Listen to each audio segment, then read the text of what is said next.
নমস্কাৰ অসমবাসী, মোৰ এই লাষ্ট মিটাৰ সেকেন্ডাৰী ভিডিঅ'লৈ আপোনালোকক স্বাগতম জনাইছোঁ। আশা কৰোঁ আপোনালোকৰ ভাল। আজি আপোনালোকৰ মাজলৈ লৈ আহিছোঁ এক নতুন ভিডিঅ'। স্কিপ নকৰিব, শেষলৈকে চাই থাকক।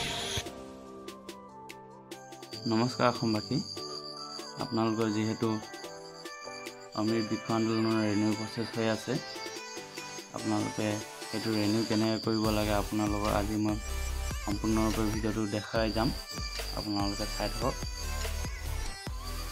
প্ৰথমতে আপোনালোকে গুগলত যাব। গুগলত গৈ কিনে এনেকৈ ধৰণৰ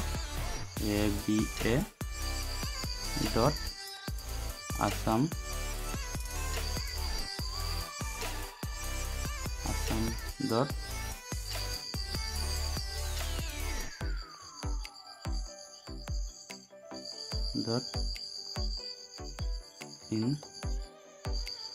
এনেকৈ টাইপ কৰি ল'ব।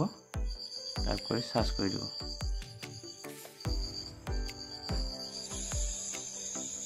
এনেকুৱা ধৰণৰ পেজ এখন আহিব।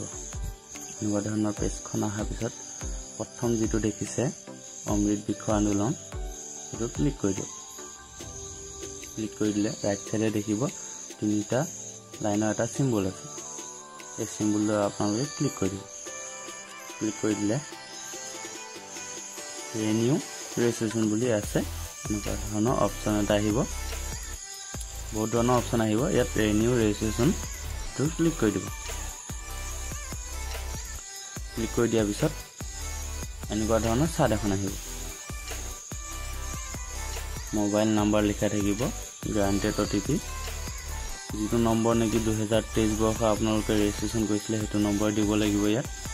নহ'লে বেলেগ নম্বৰত দিলে আপোনালোকে এই OTPটো নাযাব।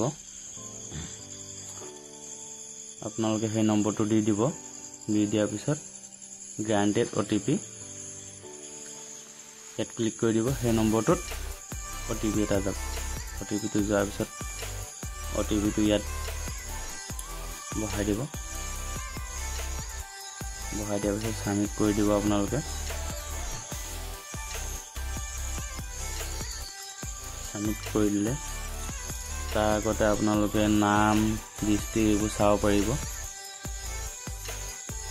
ৰেনিউ, তাৰপিছত আপোনালোকে ৰেনিউ অপশ্যনটো দেখিছে, সেই ৰেনিউ অপশ্যনটোত ক্লিক কৰি দিব। ক্লিক কৰি এনেকুৱা এখন চাৰ্ট আহিব। REG নং, এইখনে হ'ল আপোনালোকৰ ৰেনিউ ৰেজিষ্ট্ৰেশ্যন নং। এই নম্বৰটো আপোনালোকে স্ক্ৰীনশ্বট বা নোটবুকত টুকি থ'ব পাৰে। ধন্যবাদ।